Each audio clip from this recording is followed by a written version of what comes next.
And here we are in the rain for the American Conference Championship game. Protective Stadium, 4 p.m. kickoff. It's a stormy day, but the Blazers are getting ready to storm the field in this rematch against the Temple Owls. After you saw earlier in the season, one of our mostly highly contested best games of the year against Temple in week 5. That 43-42 victory has to have loomed over the Owls' head all season as they went on to go 8-4, but rematched us in the conference championship. Without further ado, we're gonna kick it off to start this game. The rain is coming down, but the Blazers are ready to play some football as the kickoff will be returned to the 32-yard line. Stadium Post is at an all-time high here in Birmingham as Spears comes up with the first tackle of the game. We have finally put it all together here. 12-0 start to the 2027 season here in the conference championship play as a deep pass out there towards Marshall, but it is knocked away by Kerry Brown, who comes over in safety help. At this point in the season, you've taken everything step by step. You have nothing left to lose but this game. But Hart is making decisions back there in the backfield as we send Kerry Brown there for the blitz. But it is broken up there by Hardman. Hardman, who has been on trial by fire all season, comes up with a big breakup there on this first drive, forcing the punt. And Tabor, our leading man, is back there to return, and he breaks loose. And he gets past another line of defenders and is now up to the 45-yard line. And so with that, we'll bring out the Blazer offense for the first time here in the American Conference Championship. O'Kee rolling out, will try to throw it there to Bishop, almost intercepted on the first play of the drive right there. A dangerous pass, almost overthrown, almost intercepted. The rain might have helped us a little bit there. We'll send Ferguson this time in motion and hand it off to LeCount on the second play of the drive, and he will bounce around, slipping and sliding like the rain there down to the 30-yard line after a 15-yard pickup. He's now upwards over 700 yards on the season. Hadn't yet hit double-digit touchdowns, but may do so if we do have some extended play time in the playoffs. And O'Kee now will roll out, getting outside, getting a first down, tiptoeing that sideline up for another 15-yard gain there after LeCount's carry. And Tabor will check back into the game now here on the 16-yard line, and we'll hand it off to him. And that defensive tackle, the same one that gave us a good bit of pressure in the first game, there comes up with the tackle at the line of scrimmage. And so a trip set to our right with Ferguson and Daisy, and we'll go to Daisy, who is replacing a die who has been hurt and will be for a couple of more weeks. And so without our number one guy at receiver, our other receivers still stepping up. We got Hooks, some veteran leadership. Byler, who did a lot for us throughout the season, and Ferguson, our tight end, and Bishop, who also caught quite a few passes as Tabor gets the first down there. It's been receiving, running offense by committee. It has been a lot of togetherness this year for the Blazers as we'll hand it off here once again. And he's met there again by that defense tackle and the linebacker there in the hole. And so on second and goal here from the 6, looks like some type of pressure is going to come here on O'Kee. He sends Hooks in motion, a play we're familiar with, but instead we'll just get outside of the tackle box and go into the end zone ourselves. Now, O'Kee, that dual threat using his legs, you see the UAB crowd, despite the rain, has come out almost to capacity. I'm pretty sure we have a full stadium today. O'Kee, easy O'Kee, getting outside that pocket like we've seen him do a lot this year. Scoring on the run, putting us up in the game here early in the first quarter. And so now the defense in this rambunctious crowd ready to pump some noise and some energy into the defense. You see that screen is shaking a little bit there for the Owls, and we are going to try to get a stop there, but instead it's a first down there on the first play of the game. I'm sorry, the first drive back out for the Owls, and they'll line up in an I formation. We don't have our heavy set, but they bring a big guy in motion. So we'll bump one down into the box. You see, we got Lester there trying to come in, and he does get the tackle there after a gain there of 7 on the play. Lester, our 4-star safety, we got him a lot more action towards the end of the season. I was very happy about that. As you see, Amari Adams, a defensive tackle of our own. They're stuffing that run, a draw play to boot for the running back, but unable to come up with anything. And now it's 3rd and 5. We're going to bring some pressure and man-to-man defense. And the Hart drops back, and he gets it out just in time to his receiver as the defense was barreling down on him. Lester, you see there in coverage, our freshman, not able to react in time to it, something he will probably get in the offseason is a better awareness and play recognition as Amari Adams, who usually plays on the defensive line, comes up to make that tackle 10 yards down the field. Love to see that kind of hustle from Cadillac Adams, a leader on this team. And so now with the play action here on 1st down for the Owls, they fooled everybody on the defense, and Brady Hart dumps it down there nicely to his tight end for another 1st down as we get ready to wind out this 1st quarter. But nonetheless, Brady Hart and this Owl offense are not looking to slow down quite yet, as he'll dump it down to the running back who has nothing but space in front of him. And down now to the 7-yard line, had to play everything deep. He had an enormous amount of time there on that play. And now they're set up in goal line. And again, we don't have our heavy set out, so we'll load the box as Spears tries to get there. And you see Hardman coming across and making that tackle there after a short game, and that will wrap up the 1st quarter. We know from the 1st game that this our offense is capable of scoring points at will. And so at every opportunity that we have to stop them, we have to do just that as we get a hand on them. But the running back runs through the defensive lineman and into the end zone to tie the game up here at 7. That's a freshman. So if we do stay in the American Conference, if we're unable to win this game, we will have to see him again. But if not, I do still plan on putting Temple on my schedule for at least another season or two if we do not stay in the American Conference. Offense back out here to start the 2nd quarter, and we'll get going with the handoff there to Tabor, but the linebacker there shoots the gap, reading that play well, and gets a stop there on 1st down, driving us back 1 yard. The momentum starting to go against us in the game. As you'll see, O'Kee once again getting outside to the right side, going past Byler there, who has a nice block and is now up to the 49-yard line. If we have to get a run game going with our quarterback to have a run game, we'll do just that, as Tabor will get the handoff and go forward for a yard. And so the run game with the running backs has been stuffed so far, but that doesn't mean that we're going to abandon it yet, as O'Kee tries to get out of the pocket, seeing that corner blitzing, and isn't able to get the ball out. And so now 3rd and 16 here for the Blazers, here at about midfield.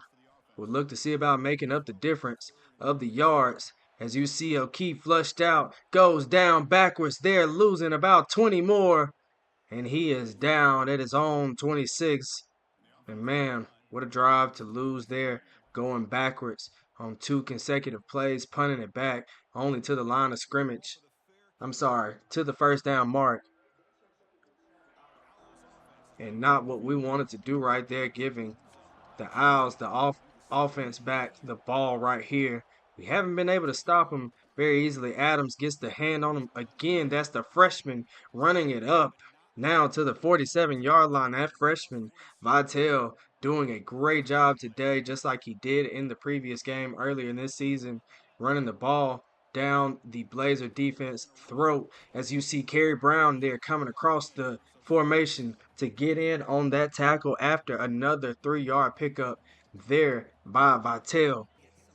3rd and 4 here for the Blazers defense. We have to find a way to get off the field. We're bringing pressure here, and there is a screen, and Spears isn't able to get there, but Kerry Brown there on the tackle to make up the play to stop the running back there on the play.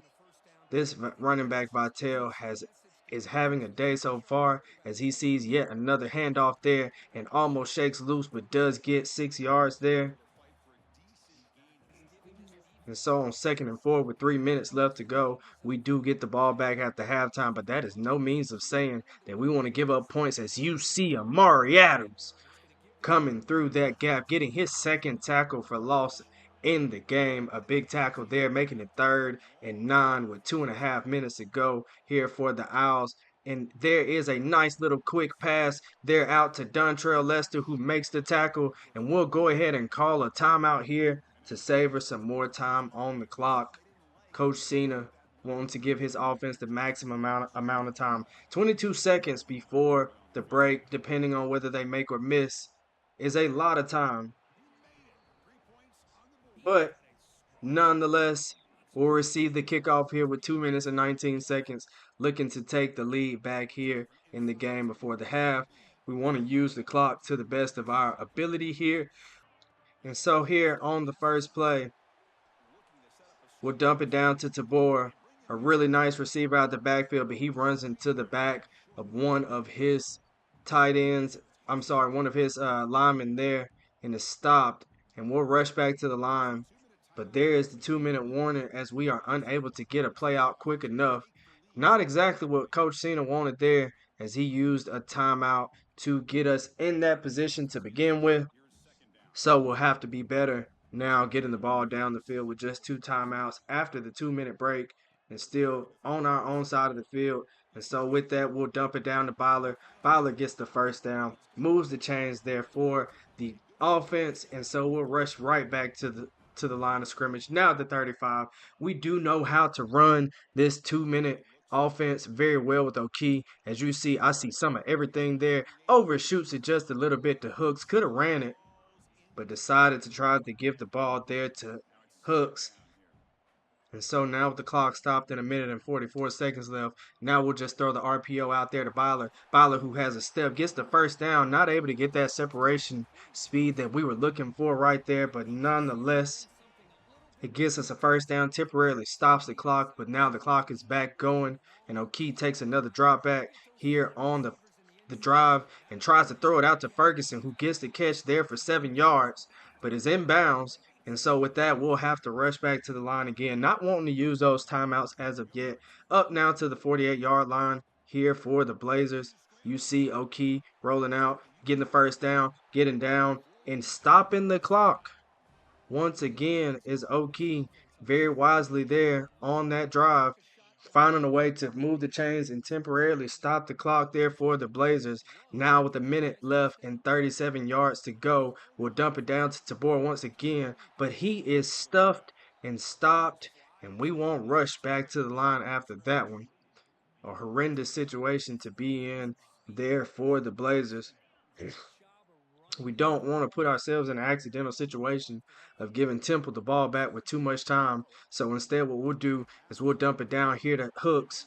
And with 3rd and 5 on our mind, we now will rush back to the line, pending it that we'll take our timeout after this. And so we'll run to the line, snap it, get it to Ferguson, who gets up the field, who's now down to the 10 and out of bounds at the 11-yard line. And so finally, with the clock stopped at 24 seconds at the 11-yard line, a wise decision there by Coach Cena to hold on to his timeout as his quarterback once again rolls out there, throws it backwards to his tight end and gets it down to the 3-yard line now with 17 seconds left to go in the quarter. At the 3 with the timeout, a lot of options here for Coach Cena. You can see defense, hands on the hips. We're going to change the play at the line, come with a surprise and hand it off to LeCount, and he is met at the line and unable to come up with anything. So an unwise decision there by Coach Cena, and we'll have to rush back to the line with the clock ticking at 6, at 5, at 4, and we'll have to see about trying to get something into the end zone, but it is picked off in a hurry there by Coach Cena. Poor coaching decision not to take the time out there with the clock going, and that will be a turnover there in the red zone.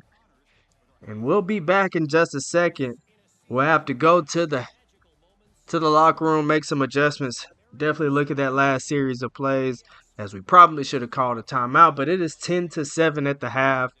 Not a dominating performance, much like last year. The Blazers will have to fight just like they did in game one to come out with this win. And so now back on the field after that horrendous turnover to end the half is Aac in the offense. They're handing it off to Tabor, wanting to make up for that last drive there at the end of the half. Managed very well by Aac, but just a mistake there on that pick. Thankful that it didn't turn into a pick six as Tabor gets another handoff and it stopped there just short, making it 3rd and 5 here for the Blazers. We don't want to falter behind whatsoever. And so now Aac making adjustments to the play to put his guys in the right spot. We'll dump it off to Tabor again, who has blockers in front of him, but Byler misses the block. But nonetheless, it is a first down for the Blazers, keeping the drive alive, keeping the drive going. We're going to bump Hooks in just a tad here on this RPO and not throw it to him as we had defenders getting out there to him. But LeCount takes the handoff upwards for 10 more yards. And this is a poor man's game here in the conference championship, here in the rain. We just want to win the most decent way we can, and we're going to do that by handing it off to one of our lead horses in Tabor.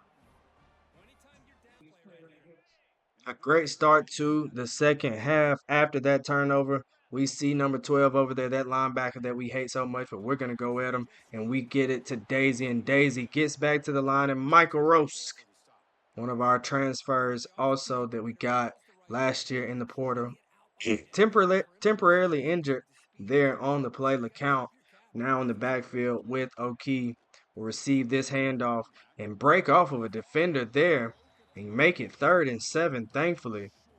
But still, quite the situation to be in here for the Blazers on their first drive out of halftime here in the 3rd quarter. You can't really go backwards. Your kicker isn't Mr. Reliable, isn't Mr. Consistent like last year, as we'll dump it out to Tabor, who gets a block from Hooks this time and instead gets a nice gain after the catch there for a few more yards.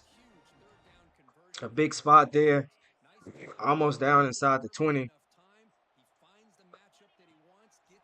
Getting close to the red zone once again, seeing Ferguson there on a big catch off that blitz, and now down inside the 3-yard once again.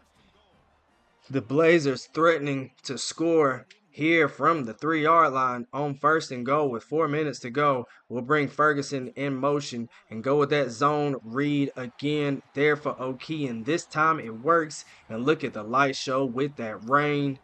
It is beautiful to see as Aac walks into the end zone and celebrates with his team. So now Temple's offense back on the field for the first time in this half. The stadium posts back alive. Nate Breida, who I said in a previous episode might have been a senior, but he is not. He is a sophomore. He will be back next season. But nonetheless, this guy, this running back that we refuse to do anything about, he also will be back next season and may be just as much of a terror next year as he is now in Vitale. And so now they'll hand it off to him once again, but this time he is met in the backfield out of that goal line set.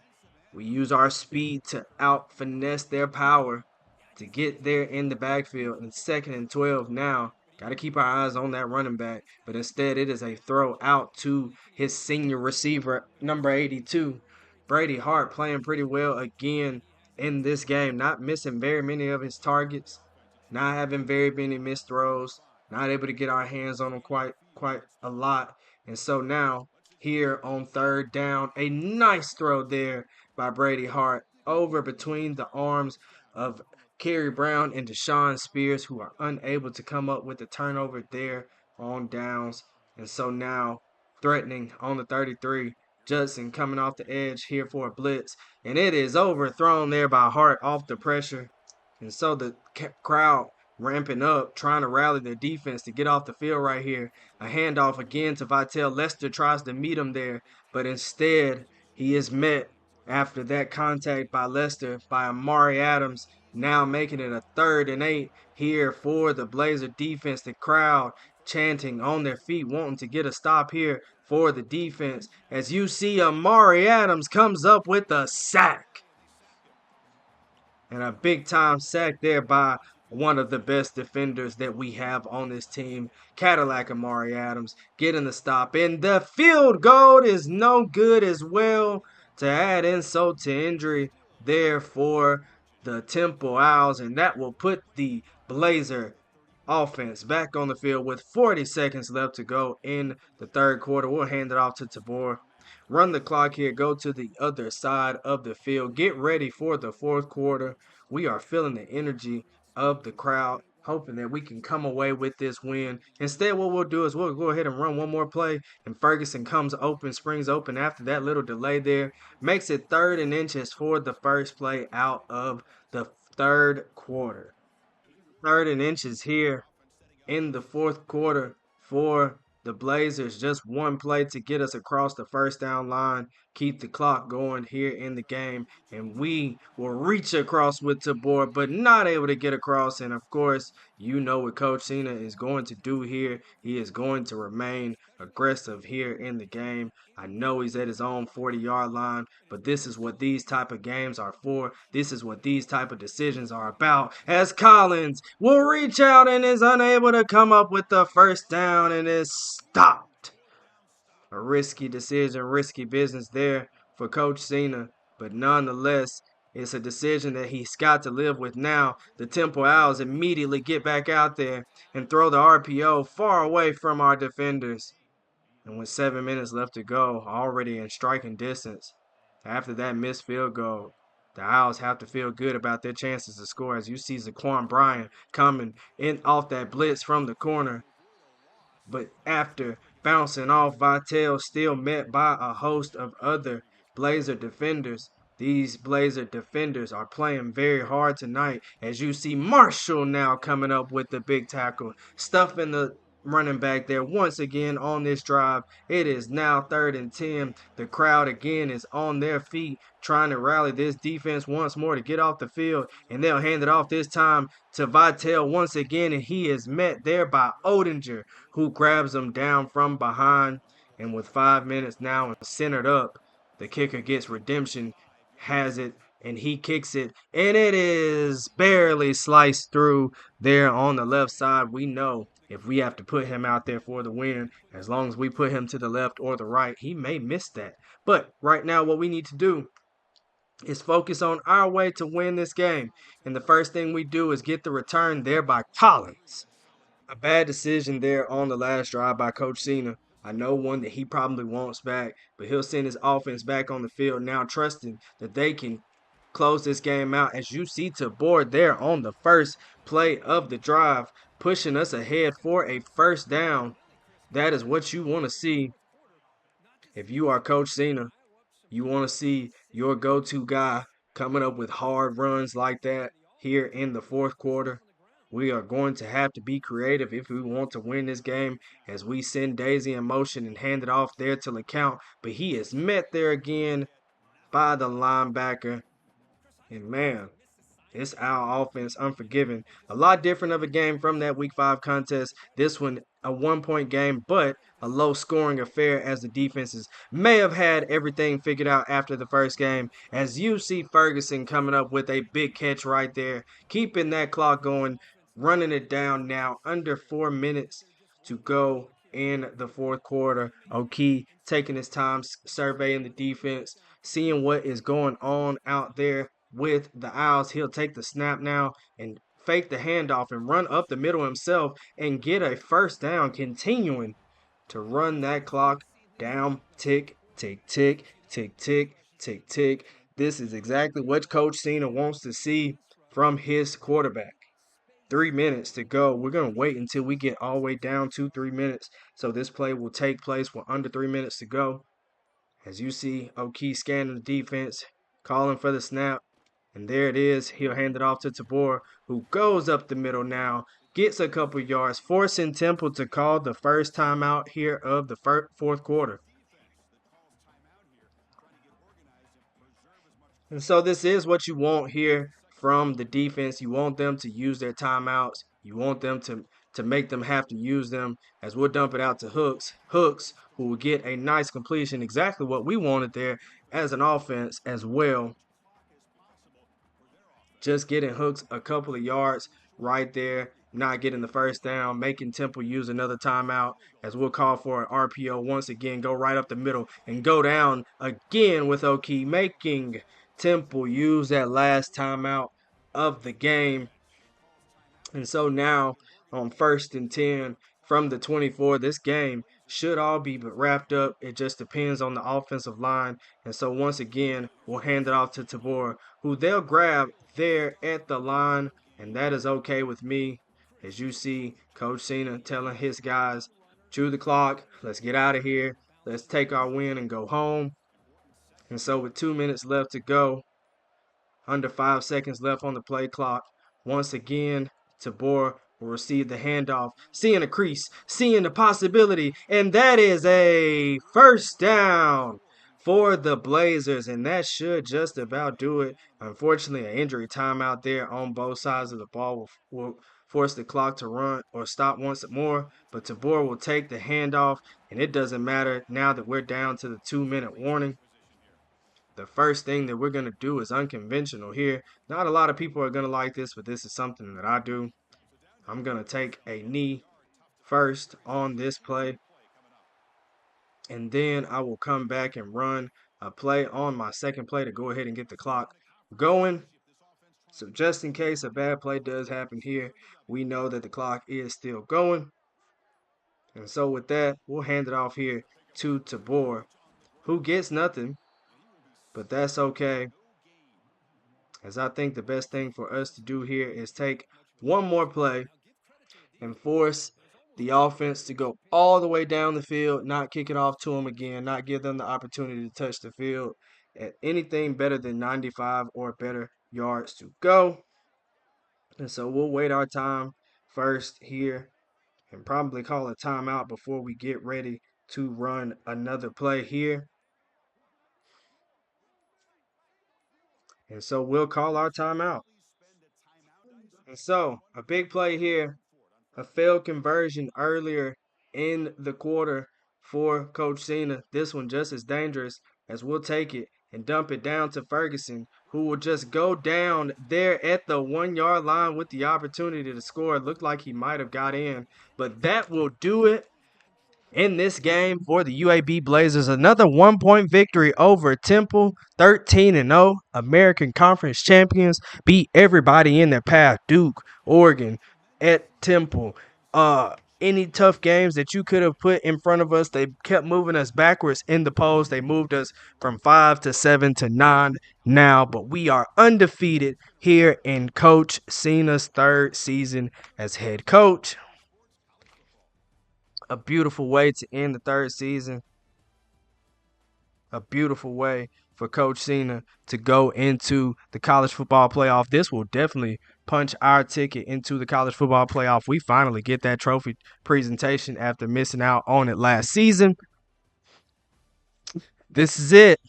Now it is all time for the playoffs. Join